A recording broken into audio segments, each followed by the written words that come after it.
हम आपके लिए ये वीडियो बना रहे हैं जिसमें आपको ये बता दें कि आपको ये गलती नहीं करनी है अगर आपको आईएमयू सीटी में खराब रैंक आया है या फिर रैंक नहीं आया है।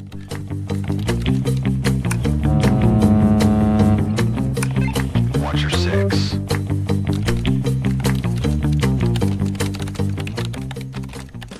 आईएमयू सीटी के रिजल्ट के आने के बाद बहुत लोग तो खुश रहते हैं, वहीं बहुत लोग उदास हो जाते हैं क्योंकि बहुत लोगों का नाम रैंक लिस्ट में नहीं होता है, जिसकी वजह से उनको पता चल जाता है कि वो आईएमयू सीटी में फेल हो गए हैं और उनका पूरा मेहनत बर्बाद हो गया है। यहाँ तक कि बहुत बच्चे इस सदमे में चले जाते हैं कि अब उनका कुछ नहीं हो सकता है मर्चेंट नेवी में, और वो बहुत ज़्यादा डिस्परेट हो जाते हैं और डिस्परेट होके वो बहुत ऐसा गलत कदम उठा लेते हैं जिससे उनकी कैरियर की वाट लग जाती है। वो इस गलती के लिए लाइफ टाइम रिग्रेट करते हैं। ऐसे ही पिछ पहले भी हम लोग बहुत कैंडिडेट्स देख चुके हैं जो इस प्रॉब्लम में फँस चुके हैं। इसीलिए हम आपके लिए ये वीडियो बना रहे हैं जिसमें आपको ये बता दें कि आपको ये गलती नहीं करनी है अगर आपको आईएमयू सीटी में खराब रैंक आया है या फिर रैंक नहीं आया है तो। देखिए, अभी जिनको भी रैंक नहीं आया है वो डेस्परेट होके क्या कर रहे हैं, बहुत सारे इंस्टीट्यूट्स में कॉल कर रहे हैं कि किसी तरह उनका एडमिशन हो जाए। क्योंकि ये जो डीजी शिपिंग का सर्कुलर था, उसके अकॉर्डिंग अगर आपको रैंक नहीं आया है तब भी आप एडमिशन ले सकते हैं। उसमें कुछ क्राइटेरियाज़ थी कि आपको कोई जेईई या फिर कोई भी एग्ज़ाम दिए हो, उसमें अगर आपको 40% आ गया है, तो आप उसमें इंस्टीट्यूट्स में एडमिशन ले सकते हो। लेकिन बहुत बच्चों को एक्चुअल में पता ही नहीं है कि ये जो सर्कुलर था, इसका मकसद क्या था? देखिए, मकसद पता होना बहुत ज़रूरी है। अगर मकसद पता रहेगा तभी आप कुछ कर पाओगे। तो सीधा-सीधी मकसद था कि जो भी इंस्टीट्यूट जिनके सीट फुल नहीं होते हैं, जिनके सीट्स वैकेंट रह जाते हैं, उसका सीट फुल हो जाए और फुल फ्लेज में चले उनका बैच। कोई भी इंस्टीट्यूट जिनका प्लेसमेंट रिकॉर्ड अच्छा रहेगा, जहाँ पे अच्छी फैकल्टीज़ हैं, फैसिलिटीज़ हैं, जहाँ पे बच्चों को अच्छे से ट्रीट किया जा रहा है, जो स्कैम नहीं कर रहे हैं बच्चों के साथ, उनका सीट कभी वैकेंट हो ही नहीं सकता है। आपने कभी सुना है कि किसी कोई ऐसी इंस्टीट्यूट जो डीएनएस स्पॉन्सरशिप देती है, उनका सीट वैकेंट रह गया?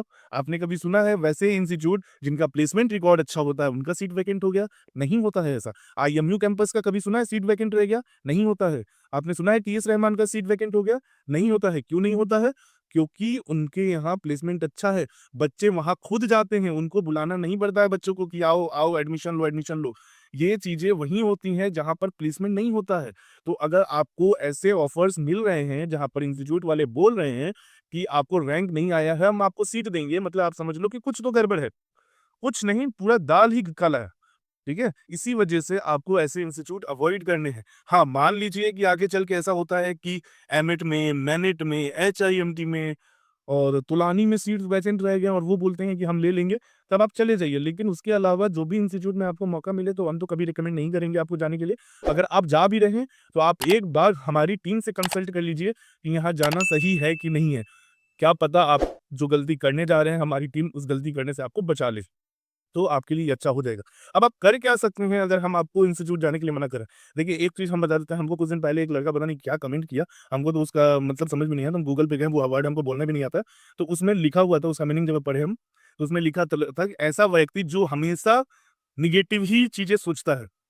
तो हम भी सोचे कि चलो भाई, मतलब अच्छा खासा तारीफ़ कर दिया यार, मतलब हमको वो ऐसा आदमी बता दिया कि हम सिर्फ़ नेगेटिविटी ही देखते हैं। तो ज़ाहिर-सी बात है, अगर आप किसी चीज़ का नेगेटिविटी नहीं देखोगे, सिर्फ़ पॉज़िटिविटी देख के ही चले जाओगे, तो बाद में जाके आपको बहुत पछताना पड़ेगा।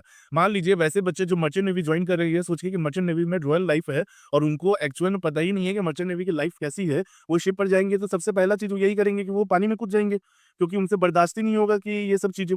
तो इसीलिए जब भी आप कुछ सोच रहे हैं, किसी चीज़ के बारे में सोच रहे हैं, तो पॉज़िटिव के साथ नेगेटिव भी सोचना पड़ता है। अब हम वही बता रहे हैं आपको इंस्टीट्यूट सब के बारे में कि क्या नुकसान हो सकता है आपका। ठीक है, अब आप क्या कर सकते हैं, देखो अगर आपकी एज है 18-19 साल, मोस्टली लोगों का एज होगा, तो आपके लिए 1 साल ड्रॉप लेना उतना बड़ा प्रॉब्लम नहीं होगा। हम हमेशा ड्रॉप लेने से मना करते हैं कि ड्रॉप मत लो, कोशिश करो कि प्रिपरेशन करो अच्छे से। इसीलिए बोलते हैं क्योंकि ड्रॉप लेना बहुत एक्सपेंसिव होता है। अब ड्रॉप से भी एक्सपेंसिव होता है आपका करियर खराब होना। अगर आप एक ड्रॉप बचाने के लिए कोई गलत स्टेप लेके और किसी गलत इंस्टीट्यूट में चले जाते हो, तो बहुत बड़ा प्रॉब्लम हो जाएगा। इसी वजह से आपको ड्रॉप ले लेना चाहिए अगर आपको आईएमएसीटी में रैंक नहीं आया।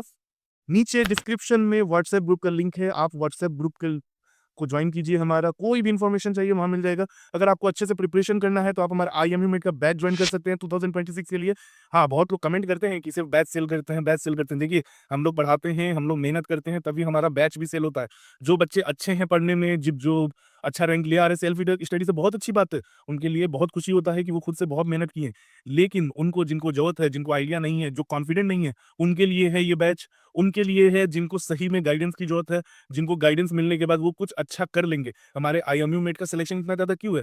क्योंकि हम लोग ऐसे बच्चों को प्रिपेयर करवा देते हैं जिनका 30 टू 40% चांस रहता है सिलेक्शन का, लेकिन मेहनत करने के बाद, गाइडेंस के साथ मेहनत करने के बाद उनका 80 टू 90% होता है और वो बच्चे जाके क्लियर करते हैं इंटरव्यू, उनका सिलेक्शन होता है। अगर आप भी चाहते हो कि आपका भी सिलेक्शन हो, तो स्क्रीन पे दिया हुआ है कॉन्टैक्ट नंबर हमारी टीम का, हमारी टीम को कॉन्टैक्ट कीजिए।